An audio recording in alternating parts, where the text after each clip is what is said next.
Okay, ladies and gentlemen, good evening. Some of you know, if maybe not all of you, Baruch Hashem, we had a new granddaughter a few days ago, and they're with us for a few days, and therefore I am relegated to a different room right now for doing my class. So Bezrat Hashem, this is an ending and a beginning of a new child's life, Baruch Hashem, and the ending of this particular class more than likely tonight. We'll get more on that a little later on.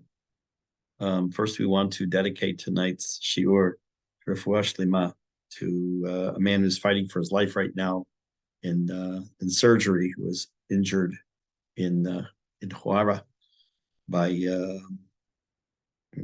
don't even know what you call them. I don't know what you even call them. Humans, they're not. And they should have refuah shlema. Okay, we are going to learn the last few psukim of Sefer Nehemia. I'm going to go back and look at one pasuk in particular that we'll do soon, and then kind of a summary of this last chapter. So let me just get on my screen here. What I need. Over here, this over here. Okay, here we go. We're going to pick it up. We're in the last chapter, Perek Yud Gimel. And we're starting with Pasuk Kaf Hey, number 25. If you remember, Nehemia has come back from Bavel. He's in the process right now of his, almost let's say, a valedictorian speech. And he is adjuring the Bnei Yisrael to stop doing certain things, to start doing certain things, one of which, of course, had to do with foreign wives, had to do with Shabbat. There was a lot of desecration of Shabbat, both by the Jews themselves and the non-Jews were coming into the area and causing the desecration by the Jews. And we're going to see a very strange series of verbs that Nehemia uses here in Pasuk 25, Kafeh. Va'ariv imam. It literally means like I castigated them, I censured them, and I cursed them. Va'kalalem, I cursed them. Va'akemehem anashim ve'emretem. And I beat them or I flogged them, I gave them makot, and I tore out their hair. Va'ashbi'em belokim, and I made them to swear by God, im titnu v'notechem livnehem, that you should not give your sons or your daughters to their sons, v'im tisu mibnotehem, nor should you marry their daughters, livnechem belachem. So we're going to come back to this pasuk because it sounds like a little extreme almost, that it's led to physical, apparently some physical attacks by Nehemia, maybe by him, by people he sent after those who are not heeding the word of what Hashem wanted them to do. And if I'm not mistaken, a number of months ago, when we first encountered this, even back in Sefer Ezra, I believe, Aryeh asked a very good question. Why didn't the wives convert? So we said back then that according to many opinions, that's one of the things they ended up doing. Instead of getting rid of their wives, they did convert them. And we're going to see a little bit about that shortly. Take a look at Kaf Vav 26. Hello, al Ela Chata Shlomo Melech Yisrael. Now he's not only telling them, by the way, what you're doing is asur, but he's also giving them more of a history lesson. If you remember early on in this chapter and in other chapters, Nehemia very often relies on Jewish history. That just like I've said to you many, many times over the years that we're learning Navi, that we have to learn it because it applies at all times. So too, Nehemia makes use of the lessons of Jewish history that to teach. He's not just teaching Jewish history, he's saying we have to learn from it. And what happened? We know that a melech, a king, there are three isurim that they have. Number one, they can't have too many horses. Number two, they can't have too many wives. And number three, they can't have too much zahav and kesef, or money. And each one for its own reason. And he says that the fact that Shlomo HaMelech, the wisest of all men, also had problems as a result of having foreign wives. Look in Kav Vav. And back in Sefer Malachim, we dealt with this whole topic. Kav Vav 26. Halo al Ela Chata Shlomo Melech Yisrael. It was exactly these problems that Shlomo did. He sinned. V'goyim harabim lo haya melech kamohu. Among all the other nations, there was not a king like him. And he was so loved by Hashem Vayitneu Elokim melech al kol Yisrael. Hashem made him God over all of Israel. Gam oto hechetiu hanashim anachiot. In spite of his brilliance, in spite of the fact he was loved by Hashem, in spite he was one of the greatest kings of all, nevertheless he still faltered as a result of having been made an alliance with foreign wives. And again, like I say, we discussed this way back when, this topic. Kaf Zion 27. V'lachem anishma. V'lachem anishma lasot et kol hara'a gadola azot. How can you therefore agree to do all these bad things? Lim'ol be'elokenu v'loshim nashim nachriot. To be married to foreign wives. Now, this word lim'ol, the word ma'al, mem ayin lamed, the almost literal translation is trespassing. And we've seen this word multiple times in Ezra and Nehemia when the Jews are told they're doing something wrong. And what is ma'al? So in the Beit HaMikdash, before that, in the Mishkan, there was something called me'ilah. What is me'ilah with an ayin? It means trespassing. If you take something that is from the Mishkan, or then from the Beit HaMikdash, and use it for your own personal use, or something that is not kadosh, something that's not for the use of the Beit HaMikdash, that's called trespassing. It comes with there's a sin involved in that, and there's a punishment for that.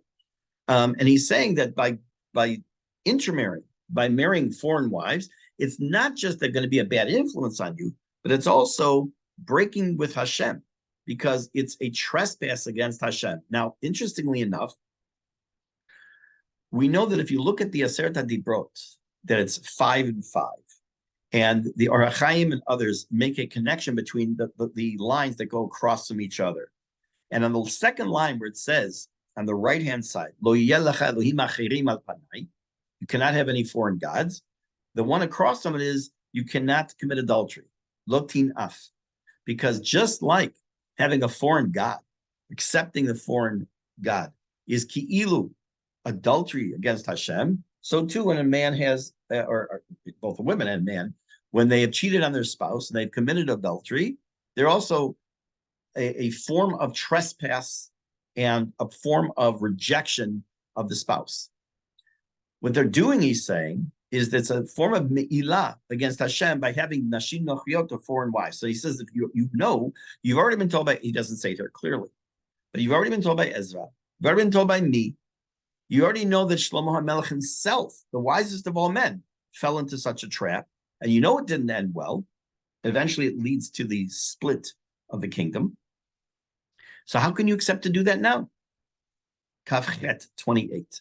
Mibnei Yoyada ben El-Yashiv HaKohen HaGadol, Chatan l'Sanballat HaChorani v'Avricheu me'alai. One of the sons of Yoyada was the son of the Kohen HaGadol Yashiv, was the son-in-law to Sanballat. Remember, that's one of the bad guys we've been dealing with throughout Sefer Nehemia.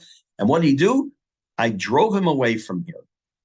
Because it was not just that the Jews were doing a lot of wrong things. It's not just that Sanballat and his people were trying constantly to cause problems for them, but Sanballat remained a force, remained someone present. And that presence was a thorn in the side of the Jewish people, and therefore Nehemiah drives them away. 29 Kaftet. Zachar lahem Elokai al gaolei hakehuna uvrit hakehuna halevi. Remember to their discredit, Hashem, how they messed up, how they caused problems for the kahuna and the brit, the covenant of the Kohanim and Levi'im. Why does he use this term, Zachar lahem Elokai? What does this mean? Their discredit? Because we saw already last week, 2 weeks ago, and we'll see one more pasuk like this now, that I believe it's 3 times in this chapter where Nehemiah says it should be remembered for my benefit, for the good of something I did. We're going to come back to that. So he's saying the flip side of that is there are certain people who did certain actions, such as Sanballat and his crew, that should be seen as being those who really polluted the Jewish people. Lamed 30. V'tihartim mikol nechar. I purified them from all foreign elements. Va'amida mishmarot lakohanim v'lalevim asher bimlachto. And I set it up that the Kohanim and Levi'im would work each one in their mishmeret, in their job, in their proper shift.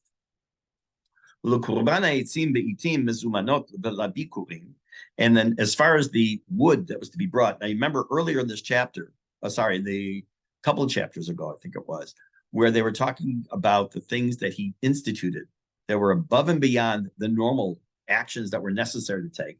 One of which was the concept of bringing a korban of the wood itself, that became something, it became, as they say nowadays, a thing. So he says, regarding that wood offering that was to be brought at certain times, and also the bikurim, because he's restating that he was sure to remind the Jewish people that a practice that had fallen by the wayside, a mitzvah that had fallen by the wayside of bikurim, whether it means they were reminded they had to do it on the Shivat HaMinim, or they'd expanded it like we spoke about last time to all fruits. He then ends the Sefer by saying, Zachali Elokai letova. Please Hashem, remember all this to my credit. And when we started Sefer Nehemia, I mentioned to you the Gemara that talks about, I think it was in Sanhedrin, that the Chachamim look at this as a very negative thing. Like it's almost he's patting himself on the back and he needs a Yashar Koach from Hashem. However, the Dad Sofrim and others have a very different perspective, and that's why I want to mention it now again. Every time he says, remember this for my credit, it does not mean he's looking for the credit of a Yashar Koach, where, you know what, there's another check on your chart, and we're going to give you, Hashem's going to give you more points for it. It's not what he's talking about. It's always in relation to him doing something that either reinstituted something that had fallen by the wayside or expanded on something that already was in existence. And what he's saying is not that he wants to be remembered for the good because he did a good job, but rather that he should be looked upon with, with favor from Hashem, that what he did was the right thing, and wasn't overdoing it for the Jewish people. He was doing the right thing. Let's take a look for a moment at one. Let's go look back at one pasuk, Kaf Hey. That's where we started a few minutes ago. Pasuk 25. Again, you see, Va'ariv imam va'akalalem. I censured them, I cursed them, I hit them, I pulled out their hair, I made them swear by God not to intermarry. So what's all this going on here? So let's take a look at one. We're only going to look at one slide, and that's this one from the dot. So make it even bigger. Okay. Hayasham vikuach gadol. There was this big debate or argument. Kanireh sheim gam anu lo al ta'anotav.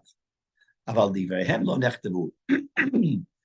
the earlier part of this chapter, when Nehemiah was telling them, you shouldn't do this, and you shouldn't do this, and you shouldn't do this, evidently, according to that Sofrim, they responded. They started to lahatzdik. They tried to justify their actions. And it entered into this big debate. However, at that point, the Navi did not tell us what the people said, but the Dad Sofrim said that in response to their trying to justify their actions and poo-poo what Nehemiah was saying, what does he do?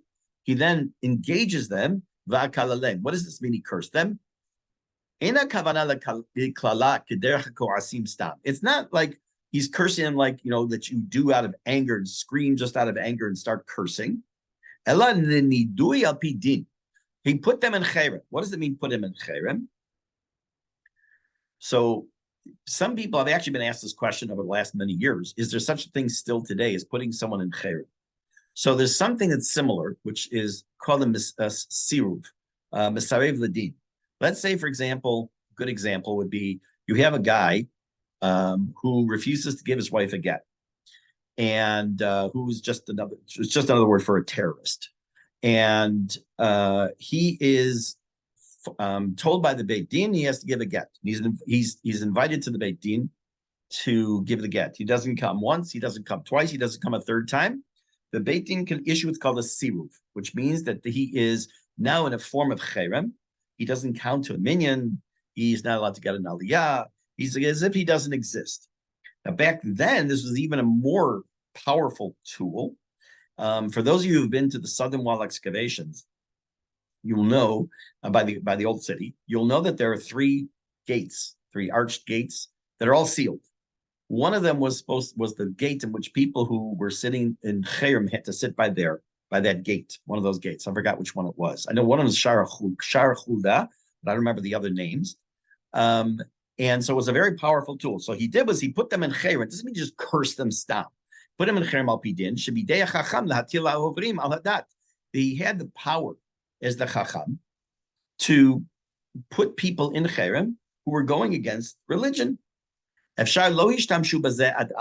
possible that this tool was not yet used until this point. Because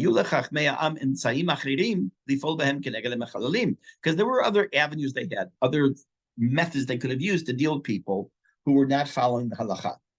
Lo kenata. It wasn't so right now. Because it was necessary to engage and to make use of a tool that was a spiritual tool. In other words, what is he doing? What is the cherem? What does that mean? If you put someone in cherem, it doesn't mean you're beating them. Doesn't mean you're doing something to them physically. What you're doing is that you're distancing them from the tzibur. You're making them ostracized, is being worded in English, and it's a spiritual in being cut off. Then it says, in addition to the cherem, va'akeh mehem anashim. Lo hu atzmo hikam. It wasn't Nehemia himself that hit people, that struck them. The chayavim malkut, makat mardut. Those who were chayav makot were given makat mardut. Makat mardut is makot, or lashes, that were instituted by the chachamim, meaning it's not a Torah mandated makot. We don't do this, obviously, nowadays. So, kol ze horaat sha'a b'dinei malchut v'shilton. Again, he's stressing, this was not something that was done all the time. This is something called the horaat sha'a, which is an emergency measure. The first time you and I all discussed this concept of horaat sha'a, if I'm not mistaken, the first time was the story of in Sefer Melachim of Eliyahu and Har Carmel, where Eliyahu builds a mizbeach, and he has the prophets of Baal make their mizbeach. And the question was, how was he allowed to build a mizbeach? He wasn't allowed to. Again, there was a horaat sha'a. That was an emergency measure in order to stand up for Hashem and to show the prophets of people of Baal that they were a zero. Va'amartem, what does it mean, pulled out hair? Kamul la'el, yishtamesh Ezra be'emtzei hafuch shemarat rosho atzmo mitzar. This is the exact opposite of what Ezra did. Here, it says that Nehemia was doing something, some physical punishment. Again, as he says on the next line, an emergency measure. He was pulling the hair out of people. Ezra, as a sign of being upset and feeling terrible about what was going on, he pulled out his own hair. He forced them to take an oath. What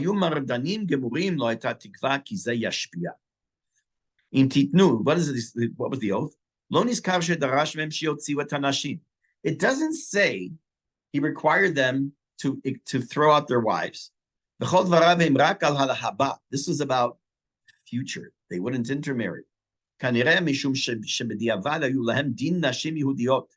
Because maybe b'diavad, after the fact, they took on a status of Jewish wives. They were not allowed to be returned then, to be sent back to Goyim. Now, does that mean that they converted? Does it mean the Rabbanut would actually recognize them? That was just a little tongue-in-cheek slap. Doesn't say. He also didn't have, wasn't one of the things he was complaining about was that they didn't know their own language. They didn't know Hebrew. He also didn't force them to speak Hebrew. Because if they would straighten out their ways, this would also get straightened out. He doesn't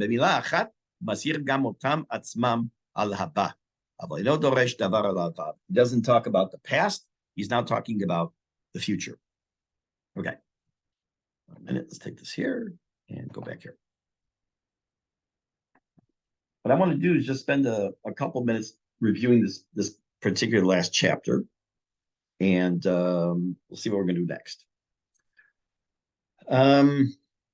We know that Nehemia has been away, and he comes into a situation where things seem to have either have gone on somewhat of a backslide, or he's seeing that it's a wider spread problem than he originally had seen or thought.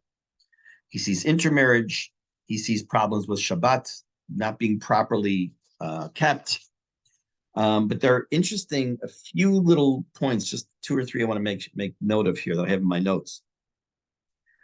First, it says that when Nehemia sees Tovia, which we didn't talk about today, we talked about him 2 weeks ago, that there's one of these bad guys is in the Beit HaMikdash, he's taken over an office there, and he throws them out.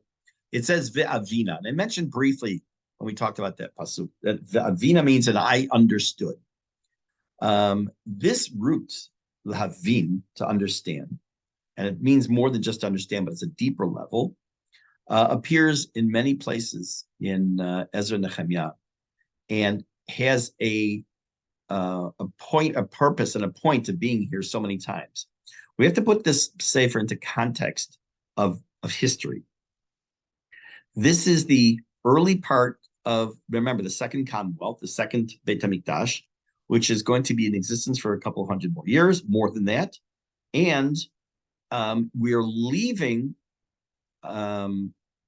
Judaism with Nevi'im and moving into what we called last time rabbinic, I don't call it, this is what's known historically as rabbinic Judaism. But it also is trying to, and our leaders become more politically savvy, there's more political involvement, but it's also becoming more scholarly among the people, and also it's trying to emphasize that people would have to not just wait for a Navi to tell them everything, but they would have to start to use their Havana, their understanding as well. In addition to that, the topic of Tahara, purity, appears multiple times in here in the Sefer. And not only in connection with the Beit HaMikdash, it comes to the topic of Kedushat Shabbat. He talks about the Levi'im, who are not just called upon to watch the gates of the Beit HaMikdash, but also Yerushalayim itself, to preserve the sanctity, to preserve the purity of Yerushalayim.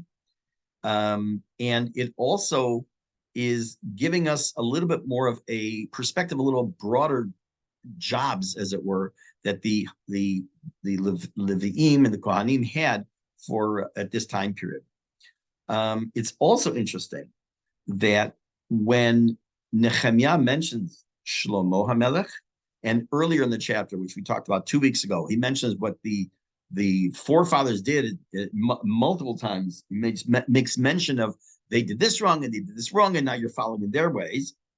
This is very much a similar. We have not learned Sefer Zechariah, but very similar to what Zechariah says in his Sefer. And for those of you who are not familiar with Zechariah, I believe it's the 9th chapter, very much about a messianic time period and all the things that some of the things which we are seeing right now, nowadays.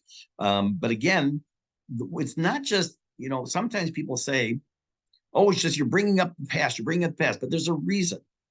Because the people themselves need to know the past in order to, and they need to know not just the past, but what was the hashlachot, or the consequences of what happened, in order that they should be able to fix their ways today. This last chapter, this last parak, also brings us full circle. How does it bring us full circle? When we first meet Nehemiah in the beginning of the book, in chapter 1, and we meet him at the end of the book in chapter 13, he is coming back to Israel. He's coming to Israel. The first time, what does he find? The walls are not in good shape. The gates are falling apart. The people have done all kinds of wrong things. Basically, he's coming into a situation that's not very good. If you remember the very, very beginning of Sefer Nehemiah, you remember that he comes before the king, and the king notices something's wrong, and because he had gotten a notification that things were not in good shape in Israel. He comes back in the scene, back in the beginning of the book and in the end of the book when he comes back, and he acts decisively. He makes sure in the beginning that the walls are fixed, the gates are fixed, the Jewish people are taking care of their security, they're making sure the Beit HaMikdash is protected, they're making sure that the houses are protected. And at the end, in our chapter, he also comes back on the scene. He also acts decisively, and this time it has to do with the purity of Am Yisrael, the purity of the Beit HaMikdash, purity of Shabbat. So he is a person, he's a leader who, when he sees a miscarriage of justice, when he sees people not acting in concert with what's supposed to be in halakha, when he sees Am Yisrael in trouble, when he sees there's a problem with security, he actually takes action and rectifies it. He doesn't just go, woe is me, but he does something about it. At the same time, there are also some differences. In the beginning of the book, it's almost an existential crisis. But Am Yisrael is really, we think like, oh wow, we get the Beit Hamikdash, we return from Bavel, and it's Shalom Yisrael, but it wasn't. We tend to look sometimes, especially people who did not learn Sefer Nehemiah, with rose-colored glasses. That wow, and this is a lesson for us now. Here we are in what's called the Ikvet ad Mashiach, the footsteps we can hear, the coming of Mashiach, the Zat Hashem B'Karov, and we say, oh, we want Mashiach, and we daven for it every day. We daven for Mashiach every day. But first of all, we have to be worthy of it. We have to do our part. But in addition to that, just because Mashiach comes, how is the world going to be different? How is it going to be better? That we will wait and see tomorrow, Bezrat Hashem. But what was happening when they came back from Galut Bavel and they come to Yerushalayim, they start rebuilding Beit HaMikdash, we know that there was an existential crisis because, as I said before, the walls are burnt to the ground in some cases, the gates are not there to protect them, and their survival is definitely not a for sure thing. Remember, we didn't have sovereignty here. We didn't touch until Tafshin Chet, 1948.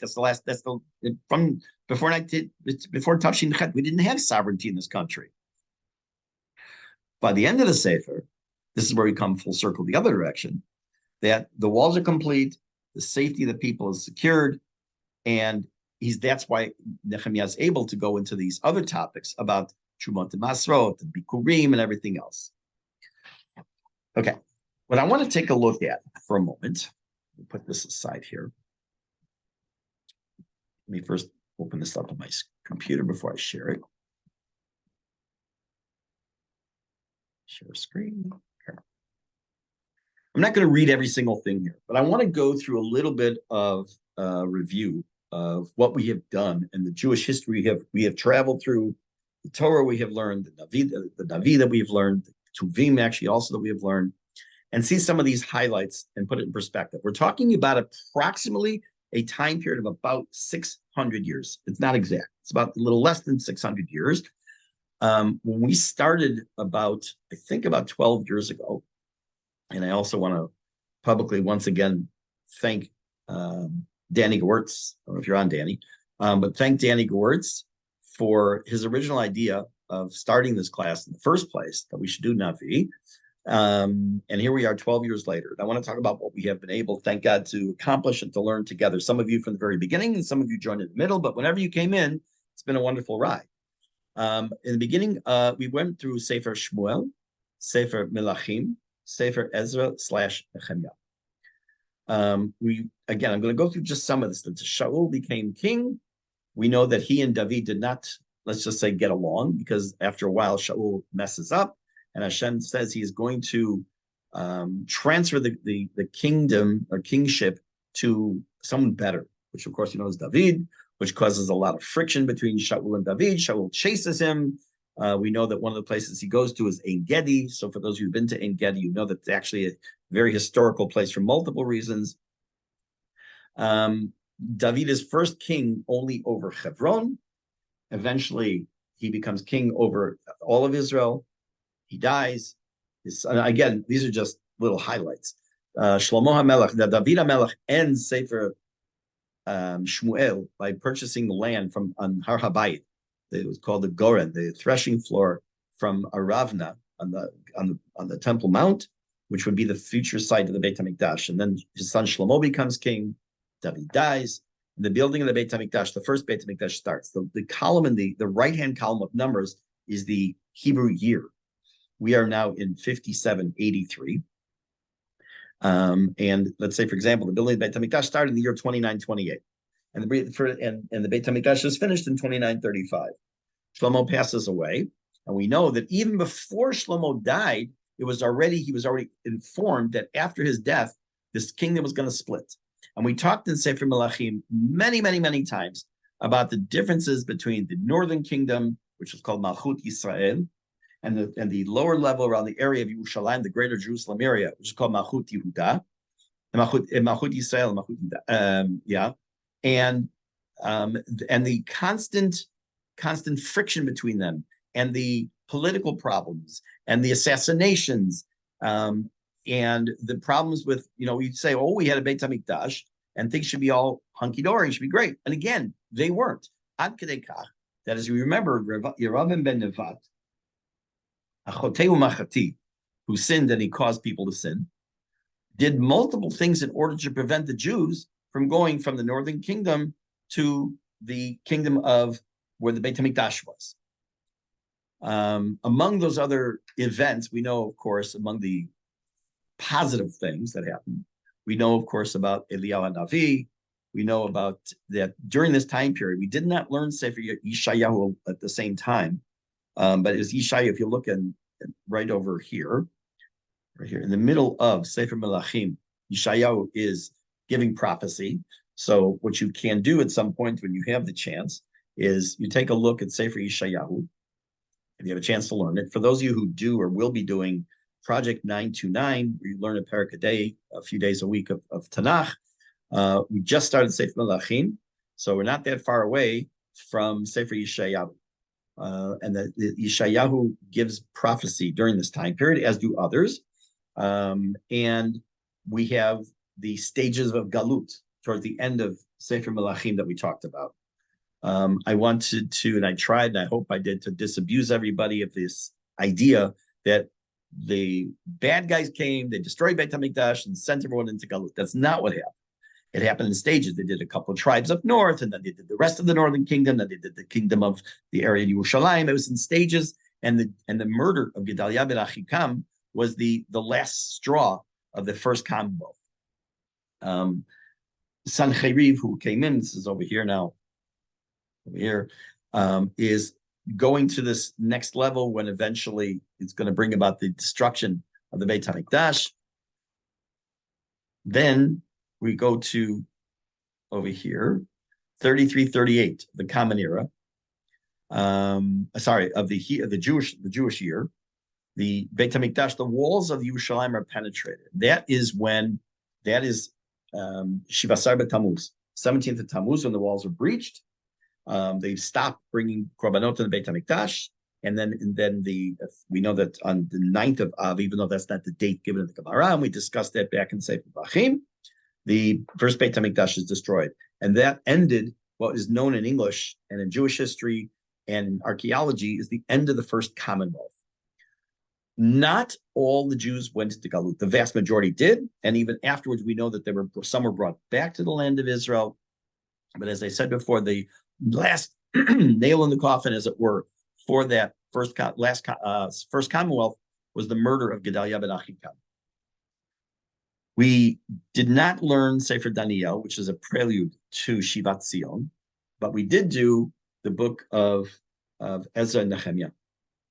And the book of Ezra and Nehemia, one of the things we did in the introduction, we talked about when exactly did all the things happen in Sefer Ezra. We talked about there's two different schools of opinion. Did the story of Queen Esther and Mordechai of Purim, did that take place before Shivat Zion? Did it take place after? And again, we didn't resolve it necessarily. Again, we talked about the fact that there are two different timelines. We have the Jewish timeline and the scholarly non-Jewish timeline, and the reconciliation of those that were off by quite a bit of years. We're not going to, that wasn't the point, wasn't to reconcile, but you should be aware of that. Ezra, as he starts to return now, as he made Aliyah, so to speak, comes again. Nehemiah comes back, rebuilds the walls. So all here, when we come to the time of Shimon HaTzadik, who was the last one of the Anshe Knesset HaGdolah. Remember, we talked about the time period of Ezra, Nehemiah, and Mordechai, who was the story of Mordechai from Purim, Mordechai from the story of Purim, were all part of the Anshe Knesset HaGdolah, the men of the Great Assembly, the people who instituted many things, which we will be talking about again in the future, Bezrat Hashem. And Shimon HaTzadik is the last one at that time period. He passes away in the year 3488. So if you take from the time that we started, which is the beginning of Sefer Shmuel, and you take at the time of Shimon HaTzadik, and you include those years, you come out to approximately 650 years of history that we did. And I know it sounds strange to say, but we really only hit the tip of the iceberg. Because when it comes to learning Navi, I tried to stay focused mostly on the Dat Sofrim and bringing some other commentaries along the way. There's expression which we've talked about before of Shivim Panim LaTorah. There's 70 facets to Torah. There's so many ways to look at something. And as long as it doesn't contradict the text, it doesn't contradict reality, each one of them can potentially be a feasible explanation of a pasuk. Whether the Ramban looks at something and the Bat Sofrim looks at something, Ibn Ezra says something, the Malbim says, and they all have different opinions, and they can all be right, because it all depends on the way a person wants to have their parshanut, the way they approach the Torah, and the way they approach Tanakh in general. Okay. First of all, Mazal Tov to all of us, and this, I believe, a very, very special accomplishment to have gone through together for so many years for Navi. What I will be doing, we're going to take a break until after Pesach. It's not that long. And after Pesach, we're going to come back. For those of you and I'll send out a message in the group. So those of you who want to stay in the group, we're going to be going to something I taught to women only many years ago. Now it's going to be open to anybody. And that is going to be an in-depth look at tefillah. It's going to start, before we even start the very first word of the davening, it's going to take us a few classes just to talk about some history and some halachot. And along the way, we'll deal with halacha. We'll look at from the very beginning of davening until, I can just tell you from experience, it's a number of years worth of Torah, Bezrat Hashem. It will also include some Jewish history. It will include some Navi. It will include a lot. One of the things about teaching tefillah, again, like I said quickly a week or two ago, you want to learn, if you're just interested in the translation, just look at the English, which you should be doing if you don't understand what you're saying. But if you're looking into a little bit more depth and understanding of what it is we're saying, why we're saying it, how does it relate to Navi, how does it relate to halacha, and all these things, that's part of what we'll be doing, B'ezrat Hashem. So I'll do is I'll be making a group that'll go just for the topic of tefillah. If you want to join that, I'll tell you, just please message me. I'll open it up again to the public for people who want to join. And B'ezrat Hashem, I'll let you know the date when we'll start, probably like the week right after Pesach. Sometimes I have notes, but to get back to reviewing, I don't like to jump into something without spending proper time preparing. Some of you may know the name Rabbi Mark Angel, the rabbi of the Spanish-Portuguese synagogue in New York. I forgot. I think it's in New York. Yes. Okay. And he, besides being an unbelievable teacher and speaker and author, he says that to him, the greatest pasuk in Tanakh, the richest pasuk, I forgot the word he uses, is the first pasuk in Divrei Hayamim, which was Adam Shem Cham V'Yefet, or so. I forgot the pasuk. It's just names, but how he's masterful and how because he spoke to a group of us many years ago. I heard him speak, and he said that when he starts to teach a new class at YU, wherever he teaches, that even if he's taught it before, he spends the entire summer immersed completely in that Navi or in that Sefer, because he wants to make sure he's seen it from every single possible angle. When I teach tefillah, I don't look at it from every single possible angle, because we would never get past the first bracha on the davening. But I do try to make sure I'm as thorough as possible. Like I will deal with such things as the words in the bracha, Baruch Atah Hashem Elokeinu Melech Olam. Each one has significance. What about the word Amen? What about the word Selah? Before we even start davening, before we even can get into it, we have to understand what it is we're doing with words. Okay, it has been a pleasure. For those of you who will be dropping out, moving on and not wanting to do the tefillah class, it's perfectly fine. It's understandable. For those who do want to, like I say, I'll send out a notification within the next few days probably. And let's just stay in touch. And what brings us together should always be smachot and also tefillah and Torah. Thank you, Rabbi. Okay, kol hakavod. Thank you to you. All right, be well. And let's all keep learning more. Bezrat Hashem, we'll keep going. Thank you. Thank you. Be well.